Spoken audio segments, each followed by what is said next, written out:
obviously we crossed through to Caen. People that might think that why did I keep going?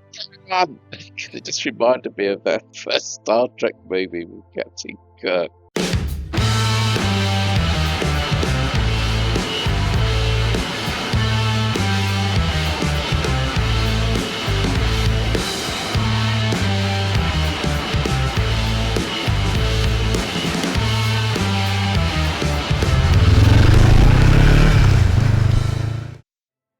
Right, hello, my lovely YouTubers. So, after some prompting from one of my loyal subscribers, Mike in sunny Wales, hello, Mike. It was important that I give you a rundown of the route, and because I haven't really been doing this, you've got an idea how I'm doing this, the route I'm taking, but I thought I'd show you on a map, and the only way I could really do this sort of retrospectively was to show you the route as best I can for the European leg, and then I'll do a separate route for the African part and show you where I've been around to the desert and all that sort of stuff. So obviously we started off in Billingshurst, day one. That was the initial day.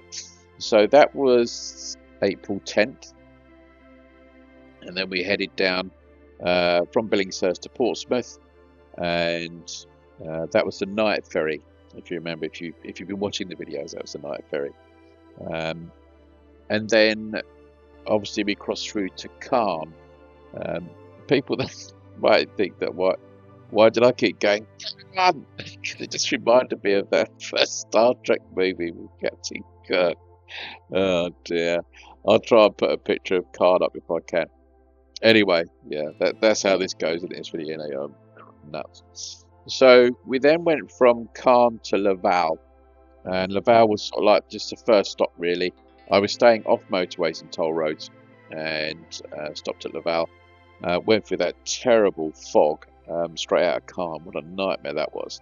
And then I also managed to lose my mic receiver, so that was really annoying in the fog somewhere.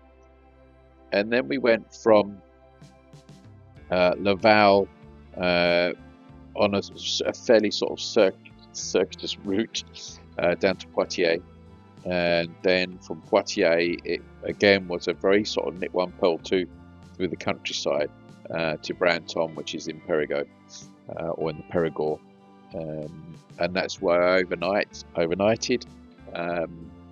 So I got there on the Friday evening. And then the Saturday, I just sort of regathered myself, sorted myself out, and then on the Sunday, I left for Pamplona, and that's where I had all the fun of ending up in the city, in a place where you shouldn't be driving at all. I've still no idea whether I'm going to get a fine for that, but the hotel did. You're allowed, certain people are allowed their permits to go through when you're going to hotels and parking and stuff like that. So the hotel did put me on their list, so hopefully I'll get away with that one. So after Pamplona, I'd realised that the mileage that I was doing, you know, it's about 900 miles from the house down to Tarifa. So doing sort of 200-300 miles was a real stretch for me. Found it a really real stretch. So the next stop was Salamanca, and which was very pleasant. Stayed in a really nice hotel there. But then after that, I was sticking to the motorways. I wasn't going on tolls, but I was sticking on the motorways. And actually, the motorways are really picturesque, far nicer than that in the UK. So from there, Salamanca, I went to Seville, and hopefully you can get a rough idea by looking at the maps that it's the motorways were fairly direct, actually pretty direct, but it was still quite a stretch for me. And the reason I went to Seville, I was going to go to Cordoba originally, but I just couldn't find any hotels at a sensible price, and it was just a stretch miles wise. So I pushed it to Seville, which meant that then I had a much shorter hop to then get to Tarifa. So the hop from Seville to Tarifa was pretty much off motorways. Actually, it was just they're almost like A roads, but really nice, really lovely roads.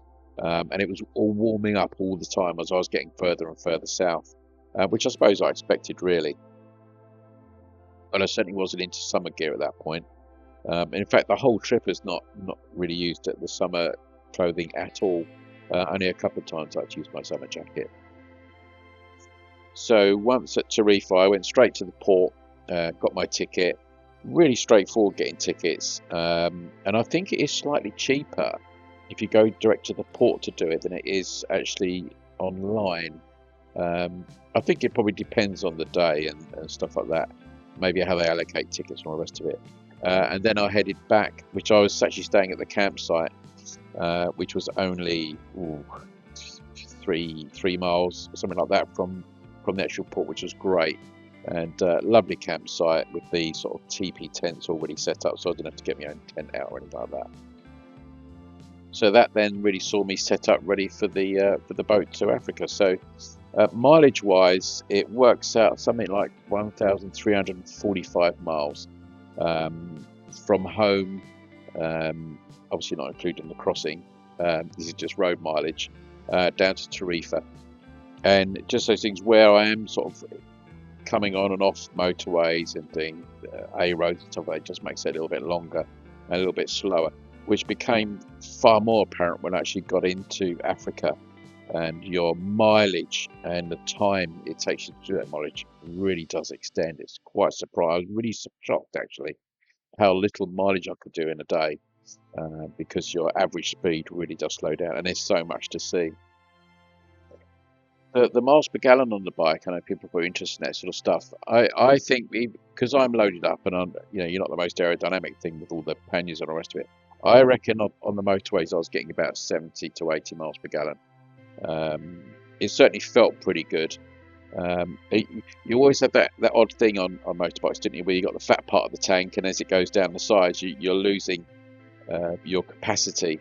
But what I was actually doing was always topping up. Once I got about 2 bars down, as soon as I saw a garage, I'd pop in there, and it just made me stop for a coffee and just a leg stretch and top it back up. But I reckon 70 to 80 to the gallon was about right for that bike. I don't know other people's experience that is, but don't forget, that's a 30,000 mile bike. It's not a brand new bike.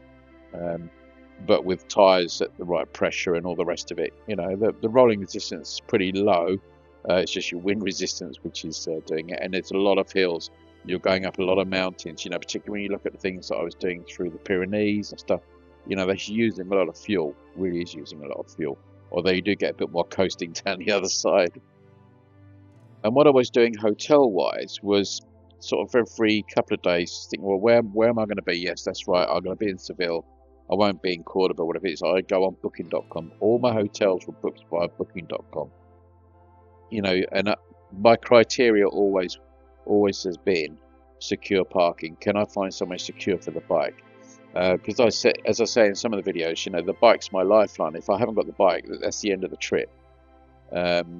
So I was always looking for parking garages. The only places I didn't, which you'll see later on, is when we get into North Africa. But the risk to the bike is much less, far less than it is in mainland Europe.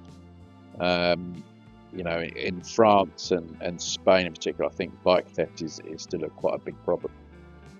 And there wasn't really, I don't think anywhere in Europe, there wasn't anywhere where I didn't get secure parking. And it's quite easy to find, you look for reviews and you look for images on their websites and stuff. And I didn't pay for any of the parking, actually, I don't think. Maybe one of the hotels I paid maybe €6 or €7, something like that, for the night, which is, I'm more than happy to do that if it's secure parking. But the parking was not a problem at that point. So that brings us up to the last stop then. So it's Tarifa.